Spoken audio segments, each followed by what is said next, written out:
විශ්වයේ පදාර්ථයේ තියෙනවා අවකාශය මේ සියල්ලගෙන එකතුවක් විශ්වය. එතකොට මොකද? මේ විශ්වයෙන් අපිට කිසියම් පද්ධතියක් වෙන් කරගන්න පුළුවන් අධ්‍යයනයට. එතකොට අපි ඒකට පද්ධති කියලා කියනවා. අපේ අධ්‍යයනයේ පහසුව සඳහා විශ්වයෙන් වෙන් කරගන්න පද්ධතිය. විශ්වයෙන් වෙන් කරගන්න ප්‍රදේශවල තමයි අපි ඒකට පද්ධති කියලා කියන්නේ. එතකොට මේ පද්ධතිය අධ්‍යයනය කරනකොට සීමාවක් තියෙනවා. දැන් සීමාව කියලා කියන්නේ අද අපි පද්ධතිය අධ්‍යයනය කරනකොට මේ පද්ධතියයි විශ්වය අතර තියෙන සීමාව. ඒ සීමාව තමයි අපි අධ්‍යයනය කරන්නේ. කිසියම් ද්‍රව්‍ය පිළිබඳව කිසියම් පදාර්ථ කොටසක් වෙන්න පුළුවන් රසායන ප්‍රතික්‍රියාවක් වෙන පුළුවන් පද්ධති සිද්ධ වෙයි. අන්වීක්ෂීව අධ්‍යයනය කරන්නත් පුළුවන්. ඒ වගේම මෛක්ෂීව අධ්‍යයනය කරන්නත් පුළුවන්. ඒක අපි කැමති දෙයක් කරන්න පුළුවන්. එතකොට ශක්ති සංසිතිය ගැන අධ්‍යයනය කරනකොට දැන් අපි ශක්තිය නිර්මාණය වෙන්නේ නැහැ. ශක්තිය විනාශ වෙන්නේ නැහැ. එතකොට ශක්තිය එක් ශක්තිය ආකාරය තවත් ශක්තිය ආකාරයක් බවට පරිවර්තනය වීම තමයි සිද්ධ වෙන්නේ.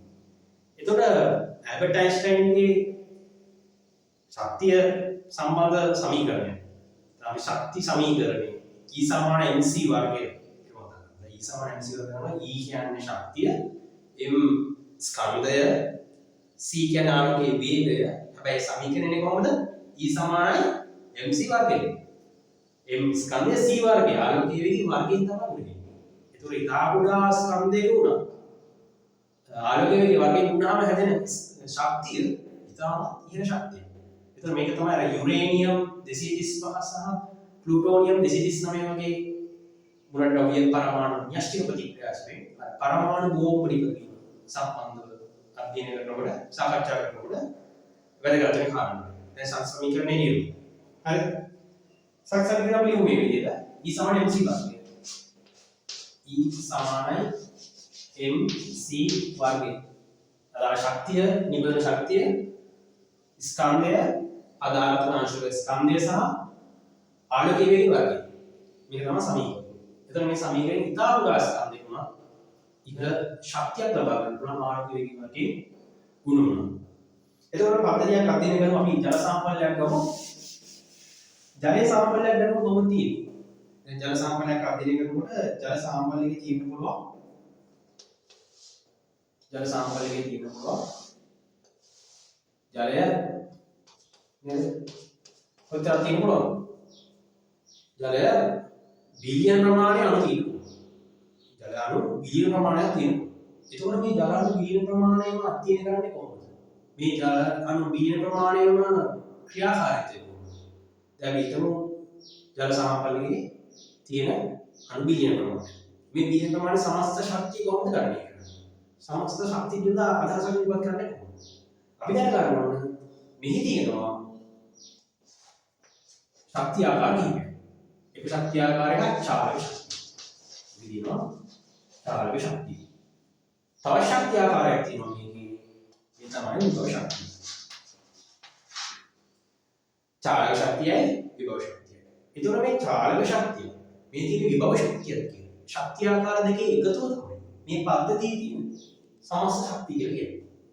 දැන් මේක මුළු ශක්තිය අපි අධ්‍යයනය කරනකොට සමස්ත ශක්තිය මුළු ශක්තිය සමානයි චාලක ශක්තිය ධර්ම විභව ශක්තිය.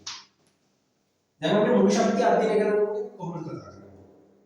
ජල අණු අපිට අධ්‍යයනය කරනවා. ජල අණු අධ්‍යයනය කරනකොට කොහොමද ජල අණු තියෙන්නේ? ජල අණු ගත්තාම ඔක්සිජන් පරමාණුව හයිඩ්‍රජන් පරමාණු දෙකක් සමග සහසංයෝජ බන්ධන වෙලා තියෙනවා. එතකොට එකසර ඉලෙක්ට්‍රෝන යුගල් දෙකක් මෙතන තියෙනවා. එකසර ඉලෙක්ට්‍රෝන යුගල් දෙකක් මෙතන තියෙනවා. එතකොට මේ එකසර ඉලෙක්ට්‍රෝන යුගල් දෙක මේ විදිහට තියෙනකොට බන්ධන සහසංයෝජ ඒක බන්ධන දෙකකින් ඔක්සිජන් සහ හයිඩ්‍රජන් බන්ධන සැකසෙනකොට මෙතන කෝණයක් තියෙනවා. අංශක 104.5ක කෝණයක් තියෙනවා මේ කෝණ අණු තුල තියෙන කෝණය.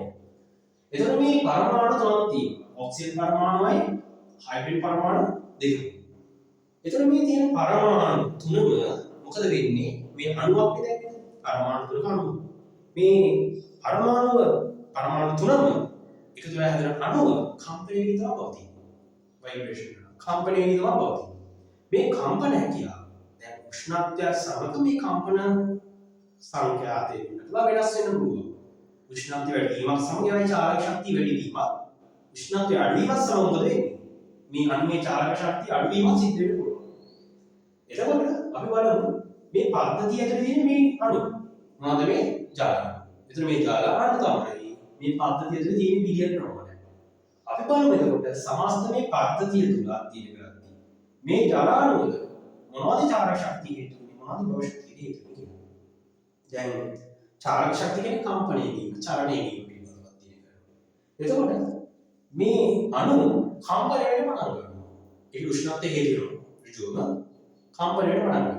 ඒ ඕනෑම අණුවක් කම්පණය වීම හේතුවෙන් එම අණුව තුළ චාලක ශක්තියක් ඇතිලා තියෙනවා. උෂ්ණත්වය සමග චාලක ශක්තිය වැඩි වෙන්න පුළුවන්.